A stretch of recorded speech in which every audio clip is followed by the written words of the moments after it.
ਸਤਿ ਸ਼੍ਰੀ ਅਕਾਲ, ਮੈਂ ਰੂਬੀ ਕੌਸ਼ਲ।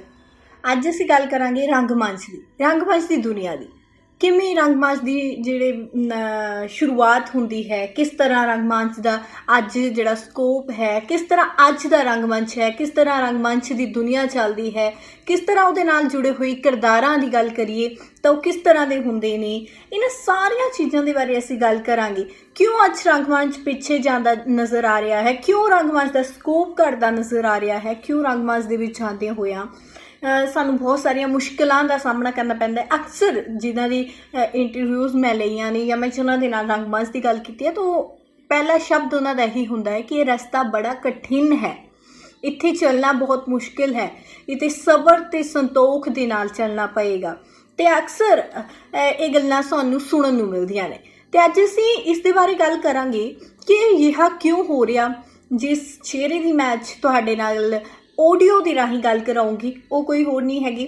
ਉਹਨਾਂ ਨੂੰ ਅਵਾਰਡ ਵੀ ਮਿਲੇ ਹੋਏ ਨੇ ਅਤੇ 120 ਦੇ ਕਰੀਬ ਉਹਨਾਂ ਨੇ ਜਿਹੜੇ ਨਾਟਕਾਂ ਦੇ ਵਿੱਚ ਕੰਮ ਕੀਤਾ ਹੋਇਆ ਹੈ, ਸੀਰੀਅਲਸ ਦੇ ਵਿੱਚ ਕੰਮ ਕੀਤਾ ਹੈ। 9 ਮੂਵੀਜ਼ ਦੀ ਗੱਲ ਕਰੀਏ ਤਾਂ ਉਹਨਾਂ ਦੇ ਵਿੱਚ ਵੀ ਉਹਨਾਂ ਨੇ ਕੰਮ ਕੀਤਾ ਹੈ। ਹੋਰ ਵੀ ਉਹਨਾਂ ਦੀ ਜੇ ਏਜ ਦੀ ਗੱਲ ਕਰੀਏ ਤਾਂ ਉਹਨਾਂ ਦਾ ਤਜਰਬਾ ਇੰਨਾ ਹੈਗਾ ਕਿ ਉਹ ਸਾਨੂੰ ਵੰਡ ਤੋਂ ਲੈ ਕੇ ਅੱਜ ਤੱਕ ਦਾ ਆਪਣਾ ਐਕਸਪੀਰੀਅੰਸ ਸਾਡੇ ਨਾਲ ਜਿਹੜਾ ਸ਼ੇਅਰ ਕਰਨਗੇ। ਅਤੇ ਅਸੀਂ ਕੋਸ਼ਿਸ਼ ਵੀ ਕਰਾਂਗੇ ਕਿ ਉਹਨਾਂ ਤੋਂ ਜਾਣਨੀ ਹੈ ਕਿ ਉਹ ਸਮਾਂ ਕਿਵੇਂ ਦਾ ਸੀ ਅਤੇ ਕਿਵੇਂ ਉਹ ਥੀਏਟਰ ਦੇ ਵੱਲ ਆਏ, ਕਿਵੇਂ ਰੰਗਮੰਚ ਦੇ ਆ ਕੇ ਉਹਨਾਂ ਨੂੰ ਕਿਹੜੀਆਂ ਪ੍ਰੋਬਲਮਸ ਆਈਆਂ। ਅਤੇ ਅੱਜ ਦੀ ਪੀੜ੍ਹੀ ਜਦੋਂ ਰੰਗਮੰਚ ਦੀ ਗੱਲ ਕਰੀਏ, ਰੰਗਮੰਚ ਦੇ ਵਿੱਚ ਜਾਣ ਦੀ ਗੱਲ ਕਰੀਏ ਤਾਂ ਕਿਹੋ ਜਿਹੀਆਂ ਉਹਨਾਂ ਨੇ ਸੋਚ ਹੈਗੀ, ਉਹ ਕਿਹੋ ਜਿਹਾ ਸੋਚਦੇ ਨੇ, ਉਹਨਾਂ ਨੂੰ ਕਿਹੜੀਆਂ ਦੁਵਿਧਾਵਾਂ ਆਉਂਦੀਆਂ ਨੇ, ਕੀ ਉਪਰਾਲੇ ਜਿਹੜੇ ਅੱਜ ਕੀਤੇ ਜਾ ਰਹੇ ਨੇ। ਉਹ ਚੰਡੀਗੜ੍ਹ ਸੰਗੀਤ ਅਕੈਡਮੀ ਦੇ ਜਿਹੜੇ ਚੇਅਰਮੈਨ ਵੀ ਹੈਗੇ ਨੇ, ਪ੍ਰੈਜ਼ੈਂਟ ਚੇਅਰਮੈਨ ਹੈਗੇ ਨੇ। ਇਹਨਾਂ ਸਾਰਿਆਂ ਦੇ ਬਾਰੇ ਅੱਜ ਅਸੀਂ ਗੱਲ ਕਰਾਂਗੇ, ਸਾਰੀਆਂ ਗੱਲਾਂ ਦੇ ਬਾਰੇ ਜਿਨ੍ਹਾਂ ਦੇ ਬਾਰੇ ਮੈਂ ਤੁਹਾਨੂੰ ਦੱਸਿਆ ਹੈਗਾ। ਇਹਨਾਂ ਸਾਰੀਆਂ ਗੱਲਾਂ ਨੂੰ ਅਸੀਂ ਵਿਸਥਾਰ ਦੇ ਨਾਲ ਗੱਲ ਕਰਾਂਗੇ ਆਡੀਓ ਕਾਲ ਦੇ ਰਾਹੀਂ। ਅਸੀਂ ਜਿਨ੍ਹਾਂ ਦੀ ਗੱਲ ਕਰ ਰਹੇ ਹਾਂ ਉਹ ਕੋਈ ਹੋਰ ਚਿਹਰਾ ਨਹੀਂ ਹੈਗਾ, ਕਮਲ ਅਰੋੜਾ ਜੀ ਨੇ। ਆਓ ਉਹਨਾਂ ਦੇ ਵੱਲ ਤੁਹਾਨੂੰ ਲੈ ਚਲੀਏ ਅਤੇ ਉਹਨਾਂ ਦੇ ਨਾਲ ਰਾਬਤਾ ਕਾਇਮ ਕਰੀਏ ਅਤੇ ਬਹੁਤ ਸਾਰੀ ਜਾਣਕਾਰੀ ਉਹਨਾਂ ਤੋਂ ਇਕੱਠੀ ਕਰੀਏ ਕਿ ਲੋਕਡਾਊਨ ਦੇ ਦੌਰਾਨ ਜਿਹੜੇ ਬੱਚੇ ਥੀਏਟਰ ਸਿੱਖਣਾ ਚਾਹੁੰਦੇ ਨੇ ਉਹ ਕੀ ਘਰ ਬੈਠੇ ਹੀ ਕਰ ਸਕਦੇ ਨੇ, ਘਰ ਤੋਂ ਹੀ ਸ਼ੁਰੂਆਤ ਕਰ ਸਕਦੇ ਨੇ, ਕਿਸ ਤਰ੍ਹਾਂ ਆਪਣੇ ਇਸ ਸਾਲ ਨੂੰ ਵੀ ਸਹੀ ਉਪਯੋਗ ਦੇ ਵਿੱਚ ਲਾ ਸਕਦੇ ਨੇ। ਇਹਨਾਂ ਸਾਰੀਆਂ ਗੱਲਾਂ 'ਤੇ ਅੱਜ ਅਸੀਂ ਵਿਸਥਾਰ ਦੇ ਨਾਲ ਗੱਲ ਕਰਾਂਗੇ, ਗੱਲਬਾਤ ਕਰਾਂਗੇ कमल अरोड़ा जी के नाल। हेलो हेलो, नमस्कार सर। नमस्कार जी। जी, घर में रहना चाहिए, सेफ रहना चाहिए। सर मैं आपसे एक एडवाइस लेना चाहती हूँ कि जो लोग परेशान हो चुके हैं, कई लोग ऐसे भी हैं कि उनको छोटी मोटी कोई प्रॉब्लम और भी आ रही है तो वो दिखाने नहीं जा पा रहे, हॉस्पिटल्स नहीं जा रहे, कोई को कंसर्न नहीं कर रहे। उसमें देखिए जहाँ तक है इसको कोई बंदा किसी का हाथ तो है नहीं, परमात्मा की तरफ से ही जो ऐसा सिलसिला है। And one has to accept परमात्मा के जो भी करे उसका हमें स्वीकार करना चाहिए। मगर बहुत मुश्किल समय है ये, देश के लिए भी, सारी दुनिया के लिए भी और इंडिविजुअली हर एक व्यक्ति के लिए। और कहते हैं जिनकी एज ज्यादा है उनके लिए तो और ज्यादा है तो इसलिए ये मुश्किल समय है। इसमें साधन तो यही है कि आप अपने आप को बचा के रखें। अगर आप अपने आप को बचाएंगे तो आप जो है दूसरों को बचाएंगे, दूसरों को बचाएंगे तो आप समाज को, देश को, किसी को भी बचाते हैं। इसलिए अपने आप को सुरक्षित रखना और उनसे ज्यादा इकट्ठा न बनाना, बाहर ना जाना, भीड़ में ना जाना, ये इस तरह का पूरा व्यवहार रखना चाहिए, तभी जो है सिलसिला ठीक रह सकता है। और वो ज्यादातर लोग कर रहे हैं और नहीं कर रहे तो उसका नतीजा निकल रहा है, बीच बीच में जो है बढ़ रहा है। ये है, इसलिए इससे तो भगवान ही इसमें हमारी सहायता करेगा, सारे देश की करेगा। हालांकि सरकार की तरफ से काफी अच्छे प्रयत्न हो रहे हैं और उम्मीद है कि लोग अगर उस पर खरे उतरे तो रिजल्ट बहुत अच्छा निकलेगा, सब ठीक हो जाएगा। परंतु दुख की बात है कि बहुत से लोग अपनी जान भी गंवा देंगे इन दिनों में। मैं एक बात तो मैंने की अभी कि जो है वो हमें अंदर रहना चाहिए, वो होना चाहिए, मगर इसका नुकसान तो हो ही रहे हैं, समाज को भी है, पर्सनल भी है। क्योंकि कई बार ऐसी मजबूरी है कि जो है बाहर जाना ही जरूरी है, जैसे डॉक्टर के पास जाना है या कोई और प्रॉब्लम है जिसका हल वहाँ नहीं हो सकता तो दिक्कत तो है। इसमें चंडीगढ़ में तो उन्होंने इसके लिए छूट भी दी हुई है इस वक्त, हालांकि केसेस भी बढ़ रहे हैं फिर भी छूट दी हुई है, पर इसमें फिर भी संभल कर ही जाना पड़ेगा। अगर जरूरी है, बहुत जरूरी है तभी जाएं, वरना ना जाएं। जी सर, सर इसके साथ ही हम बात कर लें तो आपके बचपन की, कि आपका बचपन कहाँ से गुजरा है और कहाँ से आपकी स्टार्टिंग हुई है। आज आप देखिए, जी मेरा जन्म तो पंजाब के उस हिस्से में हुआ जो पाकिस्तान में है, जी और मैं लगभग 5.5 साल से कुछ ऊपर था तब जो है पार्टीशन हो गई। और फिर जो है एक बहुत अच्छे परिवार में पैदा होने के बाद, जहाँ धन संपत्ति की और जायदाद की कोई कमी नहीं थी, जी वहां से ऐसे आना पड़ा जैसे जो है कुछ भी नहीं रहा, मगर अपने परिवार के साथ ही, अपने फादर मदर और बहन भाइयों के साथ हम जो है वहां से चल पड़े। और चलते चलते जो है वो पंजाब में ही आए सबसे पहले, जी और पंजाब के इस हिस्से में, इसमें लुधियाना में कुछ दिन टिके। जी और उसके बाद कुछ मजबूरियाँ, कुछ ऐसा कारण रहा कि वहां से भी जो है आगे आगे चले गए और उत्तर प्रदेश में जो है वो पहुंच गए। जी और उत्तर प्रदेश के एक छोटे से शहर में गए, जी और वहां पर ही फादर ने अपना काम काज शुरू कर दिया, क्योंकि वो बिजनेसमैन थे और उनको कुछ वहाँ कोटा वगैरह जो उनको मिल गया गवर्नमेंट की तरफ से, and he started living there. वहीं मैंने पढ़ना शुरू किया। जी पढ़ना तो पहले शुरू तो वहीं कर दिया था पाकिस्तान में ही, परंतु उसके बाद वहाँ पढ़ना शुरू किया, और वहाँ से जो कुछ भी मैंने सीखा है जी वो वहीं से सीखा है। वहाँ वहाँ कुछ ऐसे गुरु थे, कुछ ऐसे लोग थे जो बहुत बड़े थे, बहुत बड़ा नाम था जिनका। जी इनमें से एक वो मेरे जो जिनको मैं गुरु मानता हूँ, गुरु शारदा चरण चटर्जी, जी जिनसे जो गुरुदेव रविन्द्रनाथ टैगोर के शिष्य थे खुद, जी और उनसे पढ़ने का मौका मिला, उनसे नाटक सीखने का मौका मिला, उनसे बहुत सारी जिंदगी की सब कुछ जो कुछ भी सीखने का मौका मिला, उसमें सबसे बड़ा सहयोग उनका है। तो मेरे गुरु हैं वो, जिनको मैं गुरु के रूप में ही मानता था, और उससे मैं आगे चलता रहा। तो मैं नाटक, उन्होंने ही नाटक करवाने शुरू किए। जी तो नाटक जो है वो 8 साल की उम्र से नाटक कर रहा हूँ मैं, जी और बराबर आगे बढ़ता गया, करता गया, और करते करते जो है वो फिर एक समय आया, उसमें कुछ ऐसा कारण हुआ, फिर मैं चंडीगढ़ आ गया 1961 में। जी और 61 में वो नाटक का जो भूत सवार था वो चलता रहा, और यहाँ पर आकर के जो है बहुत नाटकों में हिस्सा लिया। फिर मैंने यहाँ एक कॉलेज खोला, जिसका नाम था टैगोर निकेतन कॉलेज। जी जी बिल्कुल, मैं अगला क्वेश्चन ये उसमें करूंगी आपसे। उसमें फिर सिखाने का भी मौका था और सीखने का भी मौका था, जी इसलिए स्टूडेंट्स को ट्रेन किया। और साथ में जो है अभिनीत ग्रुप, सबसे पुराना ग्रुप है चंडीगढ़ का, उसमें जो है मैं एक्टिव रहा, और उसमें नाटक करते रहे, और उनके साथ भी नाटक किए।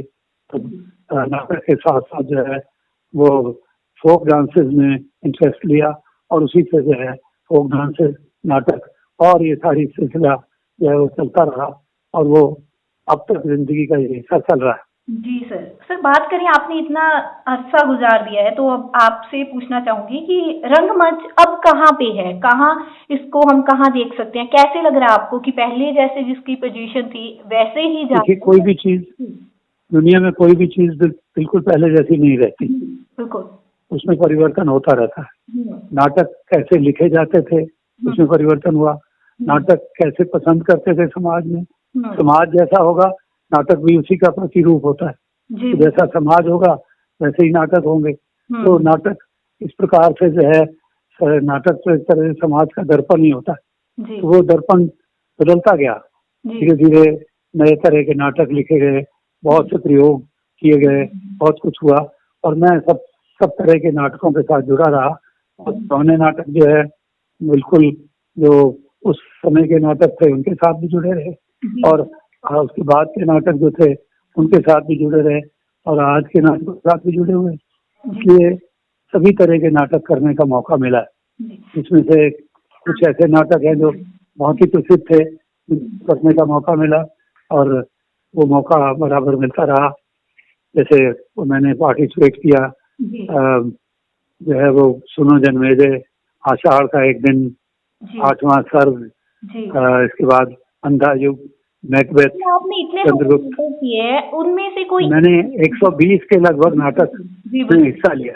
मैंने यहाँ acted in that those place. तो इसमें जो है वो यानी एक के बाद एक नाटक जो है वो करने का मौका मिला, अलग अलग डायरेक्टर के साथ करने का मौका मिला और करते रहे। जी जी टीवी सीरियल्स में भी किया है, जी टीवी उसमें सर मूवी प्लेज में भी किया है, जी मूवी फीचर फिल्म में भी किया है काम। तो ये चलता रहा सिलसिला। जी जी सर माफ करना, मूवीज की बात करें तो मुझे लगता है कि 9 मूवीज आपने कर रखी हैं। जी, जी सर वो उसमें से जी कौन ट्रेन टू पाकिस्तान, जाने का आपका सबब कैसे बना? ट्रेन टू पाकिस्तान, हवाएं, जी द परफेक्ट हस्बैंड, जी हाउस, जी वारिस शाह, 10 कहानियां, जी बेस्ट इज बेस्ट, जी सर वाइट लाई, इस तरह की कुछ फिल्म्स में मैंने पार्टिसिपेट। जी बिल्कुल सर, और आपका इनमें कैसे जाना हुआ, कैसे आपने मूव किया एकदम कैसे? मैं बाहर तो नहीं जा सका क्योंकि मैंने आपको बताया कि मैंने यहाँ चंडीगढ़ में 1961 में एक कॉलेज शुरू किया था जिसको मैं जो है 48 ईयर्स मैंने उस कॉलेज को चलाया। जी तो उसको छोड़ करके बाहर तो नहीं जा सकता था। जो फिल्म यहाँ बनती थी जी वो कई बार लोग आ जाते थे और जो है वो यहाँ उन्हें कोई एक्टर चाहिए होता था तो कुछ लोग मेरा नाम सजेस्ट कर देते थे या कुछ को पता था, तो इस तरह से उन फिल्मों में किया। जी सर। सर मेकअप की बात करें तो उसके साथ आपका क्या रिलेशन है? बात करते हैं तो आपका नाम मेकअप आर्टिस्ट के साथ भी कहीं ना कहीं जुड़ जाता है कभी ना कभी। जी हाँ, मैं मेकअप वही मैंने अपने गुरु जो थे गुरु शारदा चरण शेखर जी, उनसे मेकअप भी सीखा। जी शेखर का मेकअप बहुत लंबे समय तक उनके साथ 7.5 साल उनके अंडर काम किया। जी तो उन्होंने मुझे अपना असिस्टेंट के रूप में बना लिया था। जब कहीं मेकअप वगैरह करते थे मुझे साथ ले जाते थे जी एज चाइल्ड आर्टिस्ट या बॉय या जो है उनके सहायता करने के लिए, और धीरे धीरे उनसे ही सीखते रहे और इस प्रकार से जो है वो सैकड़ों नाटकों में जो है मेकअप किया है लोगों का। और बहुत जो करते करते कहते ना करत करत अभ्यास के जड़मती होत सुजान, तो करते करते जो है आ गया। और उसके बाद क्योंकि अपना कॉलेज था उसमें बहुत नाटक करवाए, स्टूडेंट्स के किए, तो उनका भी मेकअप खुद ही करने का मौका मिलता था। 48 साल वो कॉलेज चलाया तो 48 साल उसमें जो है इतने प्लेज किए, लगभग जो है 70 प्लेज तो टैगोर निकेतन कॉलेज के लिए किए होंगे। तो इसलिए उन बच्चों से करवाए, मतलब जो तो उनके साथ मेकअप करने का जो है वो बराबर मौका मिलता रहा। कुछ और दोस्तों का या कुछ और ग्रुप्स का भी मौका मिलता था तो मेकअप कर देते थे, तो इसलिए आता गया मेकअप। ये तो करते करते आता है। जी सर, एक सर एडवाइस उन लोगों के लिए, उन बच्चों के लिए जो आज थिएटर कर रहे हैं बट वो मेकअप नहीं साथ में सीखना चाहते, 2-3 ऐसे। हाँ जी, सर उनके लिए क्या एडवाइस बताया आपने? जी मैं पूछना चाहती हूँ सर आपसे कि मैं उनके लिए एडवाइस लेना चाहती हूँ जो बच्चे अभी थिएटर कर रहे हैं लेकिन वो मेकअप आर्टिस्ट नहीं बनना चाहते, वो साथ में वो नहीं सीखना चाहते। ऐसे देखिए ऐसा है, थिएटर जो है वो कंप्लीट आर्ट है। जी थिएटर में मेकअप भी है, ड्रेस डिजाइनिंग भी है, बिल्कुल जो है वो हेयर डिजाइनिंग भी है, जी इसके अलावा जो है वो मेकअप में सेट डिजाइनिंग भी है, मेकअप सारी उसमें थिएटर में ये सारी चीजें हैं। जी जो व्यक्ति कोरियोग्राफी भी है, डांस भी है, म्यूजिक की भी जरूरत होती है, जी ये सारी चीजें अगर सीखनी है तो उसमें मेकअप तो एक बड़ी इंपॉर्टेंट बात है। जी अब बहुत से लोग आजकल नाटक करते हैं, वो कहते हैं कोई नहीं, कह दो ये मैं बड़ा हूँ, ये हूँ, या एक जो मतलब वो अपने एक वो भी एक तरीका है करने का। मगर मैं महसूस करता हूँ कि जो रियलिस्टिक नाटक करते हैं और फिर हम मेकअप प्रॉपर नहीं करते तो जो है बहुत ही हार्ड लगता है, बहुत बुरा लगता है। एक 85 साल का बंदा दिखा रहे हैं आप और जो है वो बेटे से छोटा लग रहा है, तो मतलब कैसे लगेगा? तो आपका जो देखने वाले हैं उनको बहुत अच्छा नहीं लगेगा। इसलिए मैं महसूस करता हूँ कि थिएटर के आर्टिस्ट को ये सारी चीजें साथ सीखनी चाहिए, क्योंकि थिएटर बहुत जल्दी नहीं है। यानी कहते हैं ना वो ये इश्क नहीं आसान, बस इतना समझ लीजिए एक आग का दरिया है और डूब के जाना है, जिंदगी भर की तपस्या है, डूब के जाना पड़ता है। तो उसमें मेकअप भी सीखना पड़ता है, ड्रेस क्या हो, कॉस्ट्यूम क्या हो, क्या हो, जो है मूवमेंट क्या हो, सारी चीजें जो है मिलाकर ही नाटक बनता है। म्यूजिक क्या हो, उसमें जो है अगर डांस की जरूरत है तो वो कैसा हो, क्या हो, ये सारी चीजें जितना जितना जितना सीख सके उतना ही अच्छा एक्टर होगा, मैं महसूस करता हूँ। जी बिल्कुल सर, इसके साथ ही सर हम बात करेंगे चंडीगढ़ संगीत एकेडमी के बारे में। हमें बताइए कैसे, उसके बारे में थोड़ा सा। देखिए, चंडीगढ़ संगीत नाटक एकेडमी के साथ में बहुत समय से जुड़ा रहा। पहले एज मेंबर बहुत साल तक कोई भी जो होते थे मेंबर होता था उनके साथ। फिर टाइम आया, उसके बाद जो है मैं लगभग 6 साल तक जो है इसमें जो है वो वाइस चेयरमैन था। तो वाइस चेयरमैन होने के बाद कुछ और सीखने को मिला। जो चेयरमैन थे मिस्टर कमल तिवारी, उनसे बहुत कुछ मौका मिला कि उनसे एक्सपीरियंस गेन किए और काम करते करते उसके बाद फिर अब लगभग 5 साल से जो है मुझे चेयरमैन बनाया गवर्नमेंट ने, और मैं उसको बहुत अच्छी तरह से काम कर पा रहा हूँ। हमने जो है बहुत ज़्यादा अच्छा काम किया है हमारी टीम ने, और ये बड़ा अच्छा लगता है। अब जब तक उसमें हैं तब तक उसमें अच्छे से अच्छा काम करते रहेंगे। अब आने वाले समय में तो काफ़ी अड़चन आने वाली आ गई है, मतलब अभी तो नाटक वगैरह उसी तरह अभी नहीं हो पाएंगे, मगर उसमें आगे क्या तरीका हो सकता है, कैसे हो सकता है, उसको इवॉल्व करेंगे और जो कुछ भी नाटक लोगों तक पहुंचने का साधन है वो करेंगे। तो संगीत नाटक एकेडमी का एक काम है संगीत, नाटक, नृत्य, फोक, इन सारी चीजों को बढ़ावा देना, नए आर्टिस्ट को मौका देना, पुराने आर्टिस्ट जो है उनको मौका देना।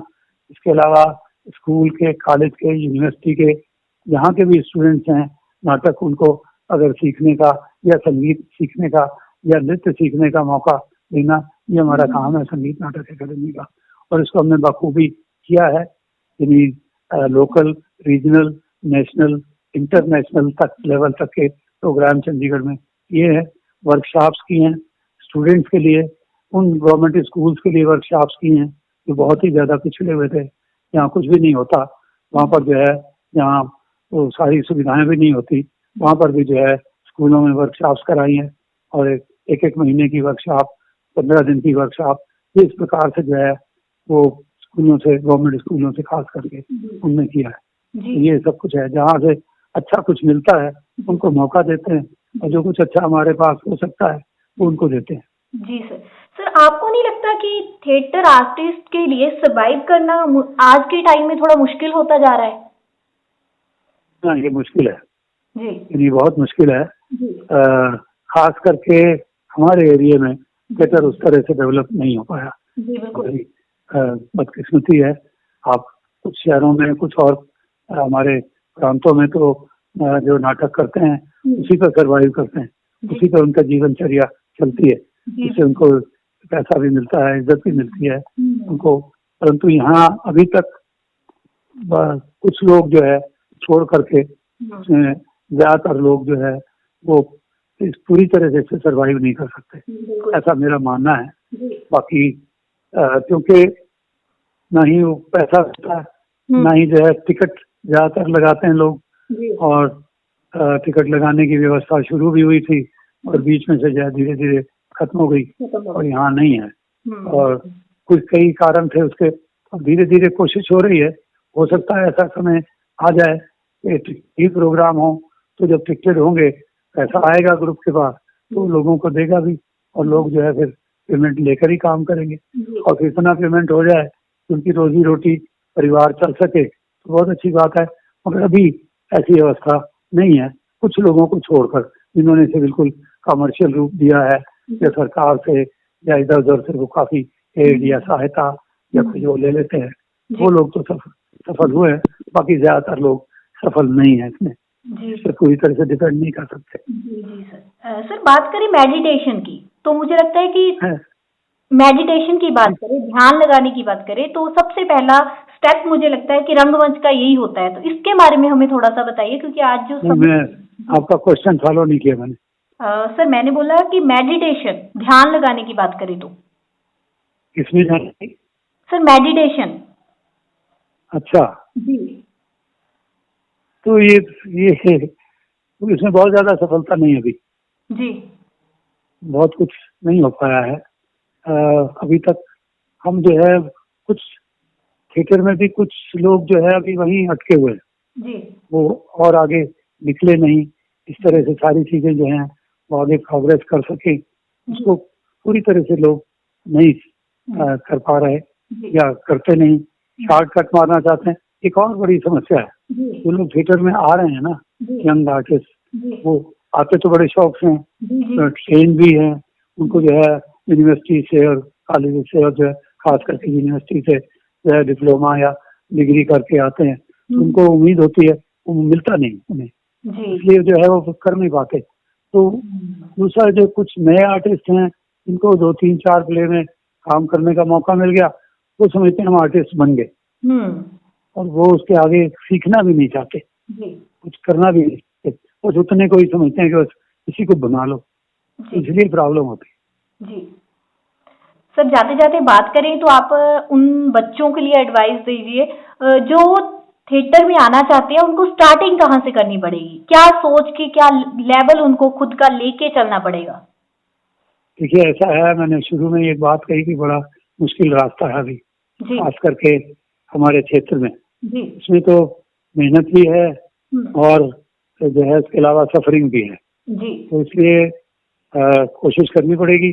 एक तो सीरियसली सीखें जी और फिर सीरियसली करें, जी तो उसके बाद ग्रुप्स बना करके जो है अच्छा काम किया जा सकता है। कुछ लोग अच्छा काम कर रहे हैं, कुछ हमारे देखते देखते कुछ ग्रुप्स चंडीगढ़ में ऐसे बन गए जिन्होंने अच्छा काम किया है और वो कर रहे हैं, और उससे उनको इनकम भी हो रही है, गवर्नमेंट से भी पैसा मिल जाता है, इसके अलावा उनको शोज भी मिल जाते हैं, उनको किसी न किसी प्रकार से जो है उनके जो है वो टिकट भी लग सकती है। तो ऐसा काम मेहनत करनी पड़ेगी, जी यानी शॉर्टकट नहीं है, जी it's a long journey and very difficult process. जी बिल्कुल। जी सर, सर आपकी फैमिली के बारे में जानना चाहते हैं, कौन कौन है आपके परिवार में, फैमिली में। मेरे परिवार में इस समय तो मैं हूँ, जी मेरे 2 बेटे हैं, जी उनकी वाइफ हैं, जी उनके बच्चे हैं, जी दोनों के 2-2 बच्चे हैं, जी ये हमारी फैमिली है। हाँ, वाइफ की डेथ हो गई थी आज से 13 साल पहले, जी तो मैं अब जो है बच्चों के साथ मिलकर के परिवार ही हूँ, मैं उनका हिस्सा हूँ। मुझे सबसे बड़ी अच्छी बात यह है कि मेरे फादर की जल्दी डेथ हो गई थी, इसलिए मुझे जो कुछ भी मिला मेरी मदर से मिला। जी मदर ने बहुत ज्यादा सपोर्ट की, मेरी सिस्टर ने बहुत सपोर्ट की, जी बहुत कुछ। और इसके बाद जो है बहुत कुछ जो है वो स्त्री जाति से मिला, फिर मेरी वाइफ ने बहुत सपोर्ट की, और मेरे स्टूडेंट्स जो थे लड़कियां थी, क्योंकि मैंने गर्ल्स कॉलेज चलाया तो ज्यादा उनके साथ ही संपर्क था, उन्होंने बहुत सपोर्ट की। जो मेरे पास स्टाफ था वो भी लेडीज थी, उन्होंने बहुत सपोर्ट की। और यहाँ तक कि जब मुझे जो है वो नेशनल अवार्ड मिला, संगीत नाटक अकादमी अवार्ड, तो उस दिन जो है देने वाली भी प्रतिभा देवी सिंह पाटिल थी, जो उस वक्त प्रेसिडेंट थी इंडिया की। तो मुझे तो विमेन फॉक से जो है बहुत ज्यादा सहायता मिलती है। आज भी देखिए आप इंटरव्यू ले रही हैं तो आप भी जो है उसी में से आती हैं। मुझे तो स्त्री जाति से ही सब कुछ मिला, और मैंने जो कुछ भी किया है वो उनके लिए किया। गर्ल्स को पढ़ाया, गर्ल्स को नाटक सिखाया, गर्ल्स को जो है वो कोशिश की कि जिंदगी में आगे बढ़ें, और इस प्रकार से जो है वो एजुकेशन उनको दी। तो इसलिए मैं महसूस करता हूँ कि मेरी जिंदगी में सबसे बड़ी सपोर्ट जो है अब मेरी बहुएं हैं। बेटों की तो सपोर्ट है ही है, मगर बहुओं की बहुत ज्यादा सपोर्ट है। तो इसलिए जो है मैं जो है महसूस करता हूँ कि मुझे जो है वो वुमेन फॉक से बचपन से लेके अब तक जो है बहुत ज्यादा सहायता मिली। जी सर, मैं आपसे यही मैं उनकी बहुत सम्मान करता हूँ स्त्री जाति का, बहुत ज्यादा। जी सर, मैं अगला क्वेश्चन मेरा यही था आपसे कि आज मदर्स डे है, तो आप क्या कहना चाहते हो। तो पहले ही बोल दिया वो सब कि आप क्या। जी बिल्कुल, मदर्स डे है जी और एवरी वुमन मदर इन अर्थ। हाँ जी हर औरत में माँ मौजूद होती है, जी बिल्कुल जिस वक्त वो छोटी बच्ची होती है उस वक्त भी उसके अंदर माँ होती है, जी जब वो बहन बनती है तब भी उसके अंदर माँ होती है, जब वो पत्नी बनती है तब भी उसके अंदर माँ होती है, और जब वो माँ बनती है तो माँ होती है। तो इसलिए मैं महसूस करता हूँ कि mother's day is a day, every day is mother's day. आज तो हम वैसे मनाते हैं, मगर every day is mother's day, every day is women's day, क्योंकि उनके सहयोग के बिना, उनके प्रयत्न के बिना, उनकी उन्नति के बिना, उनके अच्छा होने के बिना समाज में कुछ अच्छा नहीं हो सकता। और उनको अगर स्वतंत्रता नहीं होगी तो समाज की स्वतंत्रता कभी नहीं हो सकती। जी बिल्कुल सर। इसलिए मैं पूरी तरह से जो है मैं इस बात का प्रयत्न भी किया, मैंने मानता भी यही हूँ और करता भी यही हूँ, और करता रहूंगा जब तक मैं जीवित रहूंगा। स्त्री जाति का अधिक से अधिक सम्मान हो। जी सर, सर आपसे बात करके बहुत अच्छा लगा और एक वादा भी करके जा रही है कि हम आपको जल्द कहीं ना कहीं मिलेंगे, लॉकडाउन खत्म हो और देश फिर से मैं आपको जब अपना ये इंटरव्यू खत्म हो जाए तो आप मुझे अपना नाम और वो बता दीजिए ताकि मैं नोट कर लूँ। आपको जब भी मौका हो तो आपको इन्फॉर्म करता रहूँ अपने प्रोग्राम्स के बारे में, कि अपने जो भी कुछ होता है। कई बार हम बाहर से लोगों को बुलाते हैं, उनका इंटरव्यू करते हैं या उनका जो है वो यानी फेस टू फेस कुछ करते हैं, तो वो सारा कुछ देखने का आपको दिखाने का मौका मिल जाता है। जी बिल्कुल सर, जी thank you sir. Thank you. ਤੁਸੀਂ ਦੇਖਿਆ ਕਿ ਉਹਨਾਂ ਨੇ ਕਿੰਨੀ ਵਧੀਆ ਤਰੀਕੇ ਦੇ ਨਾਲ ਸਾਨੂੰ ਦੱਸਿਆ ਕਿ ਲੋਕਡਾਊਨ ਲੱਗ ਗਿਆ ਹੋਇਆ ਹੈ ਪਰ ਫਿਰ ਵੀ ਅਸੀਂ ਨਹੀਂ ਸਮਝ ਰਹੇ, ਸਾਨੂੰ ਸਮਝਣ ਦੀ ਲੋੜ ਹੈ, ਸਬਰ ਦੀ ਲੋੜ ਹੈ। ਤੇ ਜਦੋਂ ਵੀ ਅਸੀਂ ਥੀਏਟਰ ਦੀ ਗੱਲ ਕਰਦੇ ਹਾਂ ਤਾਂ ਸਪੈਸ਼ਲੀ ਗੱਲ ਹੁੰਦੀ ਹੈ ਕਿ ਅਸੀਂ ਥੀਏਟਰ ਕਰਨ ਸਮੇਂ ਸੰਤੋਖ ਦ੍ਰਿੜ ਨਿਸ਼ਚੇ ਲੈ ਕੇ ਹੀ ਚੱਲੀਏ। ਤੇ ਉਹਨਾਂ ਨੇ ਬਹੁਤ ਸਾਰੀਆਂ ਹੋਰ ਵੀ ਛੋਟੀਆਂ ਗੱਲਾਂ ਦੱਸੀਆਂ ਨੇ ਜਿਹੜੀਆਂ ਸਾਡੇ ਜੀਵਨ ਦੇ ਨਾਲ ਜੁੜਦੀਆਂ ਨੇ। ਤੇ ਉਹਨਾਂ ਨੇ ਖਾਸ ਕਰਕੇ ਗੱਲ ਕੀਤੀ ਹੈ ਮਦਰਸ ਡੇ ਦੀ, ਕਿ ਮਾਵਾਂ ਹਰ ਇੱਕ ਔਰਤ ਦੇ ਵਿੱਚ, ਹਰ ਇਸਤਰੀ ਦੇ ਵਿੱਚ, ਹਰ ਨਾਰੀ ਦੇ ਵਿੱਚ ਜਿਹੜੀ ਇੱਕ ਮਾਂ ਹੁੰਦੀ ਹੈ ਤੇ ਉਹਨਾਂ ਦੇ ਜੀਵਨ ਦੇ ਵਿੱਚ ਉਹਨਾਂ ਨੇ ਕਿਹਾ ਹੈ ਕਿ ਬਹੁਤ ਹੀ ਜਿਹੜਾ ਯੋਗਦਾਨ ਹਮੇਸ਼ਾ ਕੁੜੀਆਂ ਦਾ ਰਿਹਾ ਹੈ, ਧੀਆਂ ਦਾ ਰਿਹਾ ਹੈ, ਬਹੂਆਂ ਦਾ ਰਿਹਾ ਹੈ ਤੇ ਮਾਂ ਦਾ ਰਿਹਾ ਹੈ ਤੇ ਪਤਨੀ ਦਾ ਰਿਹਾ ਹੈ। ਤੇ ਇਸੇ ਤਰ੍ਹਾਂ ਉਹਨਾਂ ਨੇ ਤੁਹਾਨੂੰ ਵੀ ਸਭ ਨੂੰ ਇਹੀ ਜਿਹੜੀ ਅਪੀਲ ਕੀਤੀ ਹੈ ਕਿ ਵੂਮੈਨਸ ਦੀ ਰਿਸਪੈਕਟ ਕਰੋ, ਕੁੜੀਆਂ ਨੂੰ ਪਿਆਰ ਕਰੋ, ਧੀਆਂ ਦਾ ਸਤਿਕਾਰ ਕਰੋ, ਉਹਨਾਂ ਨੂੰ ਪੜ੍ਹਾਓ ਤੇ ਹਰ ਉਸ ਨਾਰੀ ਨੂੰ, ਹਰ ਇੱਕ ਉਸ ਔਰਤ ਨੂੰ, ਹਰ ਇੱਕ ਚਿਹਰੇ ਨੂੰ ਸਲਾਮ ਕੀਤਾ ਹੈ ਉਹਨਾਂ ਨੇ। ਤੇ ਇਹ ਵੀ ਕਿਹਾ ਹੈ ਕਿ ਪੜ੍ਹੋ ਲਿਖੋ, ਆਪਣੇ ਪੈਰਾਂ ਤੇ ਖੜੀਆਂ ਹੋ, ਕਿਉਂਕਿ ਬਹੁਤ ਜ਼ਰੂਰੀ ਹੈ ਅੱਜ ਦੇ ਸਮੇਂ ਦੇ ਵਿੱਚ। ਜਾਂ ਫਿਰ ਇਹ ਕਹਿ ਲਓ ਕਿ ਔਰਤ ਦਾ ਪੜ੍ਹੇ ਲਿਖੇ ਹੋਣਾ ਬਹੁਤ ਜ਼ਰੂਰੀ ਹੈ, ਕਿਉਂਕਿ ਇੱਕ ਘਰ ਦੀ ਜਿਹੜੀ ਨੀਂਹ ਕਹਿ ਸਕਦੇ ਹਾਂ ਉਹ ਇੱਕ ਔਰਤ ਹੀ ਰੱਖਦੀ ਹੈ। ਤੇ ਉਸ ਦੇ ਨਾਲ ਹੀ ਗੱਲ ਕਰੀਏ ਹੁਣ ਰੰਗਮੰਚ ਦੀ, ਤਾਂ ਉਹਨਾਂ ਨੇ ਰੰਗਮੰਚ ਦੇ ਵੀ ਬਹੁਤ ਸੋਹਣੇ ਤਰੀਕੇ ਦੇ ਨਾਲ, ਸੋਹਣੇ ਅਲਫਾਜ਼ਾਂ ਦੇ ਨਾਲ ਦੱਸਿਆ ਹੈ ਕਿ ਰੰਗਮੰਚ ਦੀ ਦੁਨੀਆ ਬਹੁਤ ਸੋਹਣੀ ਹੈ। ਉੱਥੇ ਅਸੀਂ 9 ਰਸਾਂ ਦੀ ਗੱਲ ਕਰਦੇ ਹਾਂ। ਉਹਨਾਂ ਨੇ ਗੱਲ ਕੀਤੀ ਸੀ ਕਿ ਮੇਕਅਪ ਆਰਟਿਸਟ ਦੀ, ਉੱਥੇ ਅਸੀਂ ਹਰ ਕੁਝ ਸਿੱਖਦੇ ਹਾਂ, ਹਰ ਇੱਕ ਅਦਾ ਸਿੱਖਦੇ ਹਾਂ, ਉਹ ਭਾਵੇਂ ਮੇਕਅਪ ਆਰਟਿਸਟ ਦੀ ਹੀ ਗੱਲ ਕਿਉਂ ਨਾ ਹੋਵੇ। ਫਿਰ ਮੇਕਅਪ ਕਰਨਾ ਵੀ ਉਹਨਾਂ ਨੇ ਕਿਹਾ ਕਿ ਇੱਕ ਥੀਏਟਰ ਆਰਟਿਸਟ ਦਾ ਸੁਭਾਗਿਆ ਹੈਗਾ, ਉਹਨੂੰ ਸਿੱਖਣਾ ਵੀ ਚਾਹੀਦਾ, ਕਿਉਂਕਿ ਅੱਜ ਦੀ ਪੀੜ੍ਹੀ ਦੀ ਅਸੀਂ ਗੱਲ ਕਰੀਏ, ਅਸੀਂ ਸੋਚਦੇ ਹਾਂ ਕਿ ਨਹੀਂ ਅਸੀਂ ਥੀਏਟਰ ਨਹੀਂ ਥੀਏਟਰ ਸਿੱਖਣਾ ਹੈ, ਅਸੀਂ ਅਦਾਕਾਰੀ ਸਿੱਖਣੀ ਹੈ, ਅਸੀਂ 9 ਦੇ 9 ਰਸ ਸਿੱਖਣੇ ਨੇ, ਪਰ ਅਸੀਂ ਇਹ ਸਾਰੀਆਂ ਚੀਜ਼ਾਂ ਨਹੀਂ ਸਿੱਖਣੀਆਂ। ਫਿਰ ਉਹਨਾਂ ਨੇ ਬਹੁਤ ਸੋਹਣੇ ਤਰੀਕੇ ਦੇ ਨਾਲ, ਤੁਸੀਂ ਇੰਟਰਵਿਊ ਦੇਖੀ ਹੈ ਕਿ ਕਿੰਨੇ ਸੋਹਣੇ ਤਰੀਕੇ ਨਾਲ ਦੱਸਿਆ ਹੈ ਕਿ ਜਦੋਂ ਅਸੀਂ ਇਹ ਸਾਰੀਆਂ ਚੀਜ਼ਾਂ ਸਿੱਖਾਂਗੇ ਉਦੋਂ ਅਸੀਂ ਸੰਪੂਰਨ ਤੌਰ 'ਤੇ ਅਦਾਕਾਰ ਬਣਾਂਗੇ, ਫਨਕਾਰ ਬਣਾਂਗੇ, ਵਧੀਆ ਤਰੀਕੇ ਦੇ ਨਾਲ ਕਲਾਕਾਰ ਬਣਾਂਗੇ। ਉਦੋਂ ਤੱਕ ਅਸੀਂ ਨਹੀਂ ਬਣ ਸਕਦੇ ਜਦੋਂ ਤੱਕ ਅਸੀਂ ਇੱਕ ਅੱਧੇ ਸਟੈਪ ਨੂੰ ਮਿਸ ਕਰਦੇ ਹਾਂ, ਇੱਕ ਅੱਧੀ ਚੀਜ਼ ਨੂੰ ਆਪਣੇ ਇਸ ਸਿੱਖਣ ਦੀ ਕਲਾ ਵਿੱਚੋਂ ਬਾਹਰ ਕਰ ਦਿੰਦੇ ਹਾਂ। ਜਦੋਂ ਅਸੀਂ ਸੋਚਦੇ ਹਾਂ ਕਿ ਨਹੀਂ ਇਹ ਸਿੱਖਣ ਦੀ ਕਲਾ ਵਿੱਚ ਨਹੀਂ ਹੈ ਸਾਡੀ, ਇਹ ਸਾਡੇ ਅਸੀਂ ਸਿਰਫ ਆਹੀ ਚੀਜ਼ ਸਿੱਖਣੀ ਹੈ, ਉਹਦੇ ਵਿੱਚ ਸਾਰੀਆਂ ਚੀਜ਼ਾਂ ਜਿਹੜੀਆਂ ਤੁਹਾਨੂੰ ਮਾਰ ਕਿਤੇ ਨਾ ਕਿਤੇ ਜਿਹੜੀਆਂ ਜ਼ਰੂਰ ਕਰਦੀਆਂ ਨੇ। ਅਤੇ ਉਹਨਾਂ ਨੇ ਬਹੁਤ ਸੋਹਣੀ ਗੱਲ ਇੱਕ ਹੋਰ ਵੀ ਆਖੀ ਕਿ ਸਾਰੇ ਬੱਚੇ ਥੀਏਟਰ ਸਿੱਖਣ ਦੇ ਲਈ ਤਾਂ ਆਉਂਦੇ ਨੇ ਕਿ ਅਸੀਂ ਥੀਏਟਰ ਸਿੱਖਣਾ ਹੈ, ਪਰ ਕੁਝ ਸਮੇਂ ਬਾਅਦ ਚਲੇ ਜਾਂਦੇ ਨੇ। ਸੋ ਜਿਨ੍ਹਾਂ ਨੇ ਥੀਏਟਰ ਸਿੱਖਣਾ ਹੈਗਾ ਉਹਨਾਂ ਨੂੰ ਆਪਣੇ ਸਭ ਤੋਂ ਪਹਿਲਾਂ ਸਟਰੋਂਗ ਪਾਵਰ ਕਰਨੀ ਪਏਗੀ, ਉਹਨਾਂ ਨੂੰ ਸਮਝਣ ਦੀ ਲੋੜ ਹੋਏਗੀ ਕਿ ਰਸਤਾ ਬਹੁਤ ਕਠਿਨ ਹੈ, ਸਕੋਪ ਕਿੰਨਾ ਕੁ ਹੈ, ਕਿਸ ਤਰ੍ਹਾਂ ਅਸੀਂ ਬਾਹਰ ਜਾਣਾ ਹੈ, ਕਿਸ ਤਰ੍ਹਾਂ ਸਾਨੂੰ ਮਿਹਨਤ ਕਰਨੀ ਪਏਗੀ। ਇਹ ਸਾਰੀਆਂ ਗੱਲਾਂ ਉਹਨਾਂ ਨੇ ਬਹੁਤ ਵਧੀਆ ਤਰੀਕੇ ਦੇ ਨਾਲ ਸਾਨੂੰ ਦੱਸੀਆਂ ਨੇ। ਮੈਨੂੰ ਹੁਣ ਯਾਨੀ ਕਿ ਰੂਬੀ ਕੌਸ਼ਲ ਨੂੰ ਇਸ ਵਾਅਦੇ ਦੇ ਨਾਲ ਇਜਾਜ਼ਤ ਦਿਓ ਕਿ ਅਗਲੀ ਵਾਰੀ ਫਿਰ ਤੁਹਾਡੇ ਰੂਬਰੂ ਕਿਸੇ ਚਿਹਰੇ ਨੂੰ ਕਰਾਂਗੇ, ਕਿਸੇ ਗੱਭਰੂ ਨੂੰ ਕਰਾਂਗੇ, ਕਿਸੇ ਗੱਭਰੂ ਨੌਜਵਾਨ ਨੂੰ ਕਰਾਂਗੇ, ਕਿਸੇ ਗੀਤਕਾਰ ਨੂੰ ਕਰਾਂਗੇ, ਸੰਗੀਤਕਾਰ ਨੂੰ ਕਰਾਂਗੇ, ਅਦਾਕਾਰ ਨੂੰ ਕਰਾਂਗੇ, ਫਨਕਾਰ ਨੂੰ ਕਰਾਂਗੇ, ਤਾਂ ਕਿ ਜਿਨ੍ਹਾਂ ਤੋਂ ਅਸੀਂ ਕੁਝ ਸਿੱਖ ਸਕੀਏ, ਆਪਣੇ ਇਸ ਲੋਕਡਾਊਨ ਦੇ ਸਮੇਂ ਨੂੰ ਅਮੁੱਲਾ ਬਣਾ ਸਕੀਏ, ਜਿਸ ਤੋਂ ਬਾਅਦ ਅਸੀਂ ਇਹ ਨਾ ਕਹੀਏ ਕਿ ਅਸੀਂ ਇਹ ਸਮਾਂ ਗਵਾ ਦਿੱਤਾ, ਇਸ ਤੋਂ ਅਸੀਂ ਬਹੁਤ ਕੁਝ ਸਿੱਖਿਆ। ਇਸ ਤਰ੍ਹਾਂ ਦੀ ਅਸੀਂ ਸੋਚ ਰੱਖ ਕੇ ਅੱਗੇ ਵਧੀਏ। ਮੈਨੂੰ ਯਾਨੀ ਕਿ ਰੂਬੀ ਕੌਸ਼ਲ ਨੂੰ ਇੱਕ ਵਾਰ ਫਿਰ ਤੋਂ ਦੋ ਇਜਾਜ਼ਤ। ਸਤਿ ਸ਼੍ਰੀ ਅਕਾਲ, ਰੱਬ ਰਾਖਾ।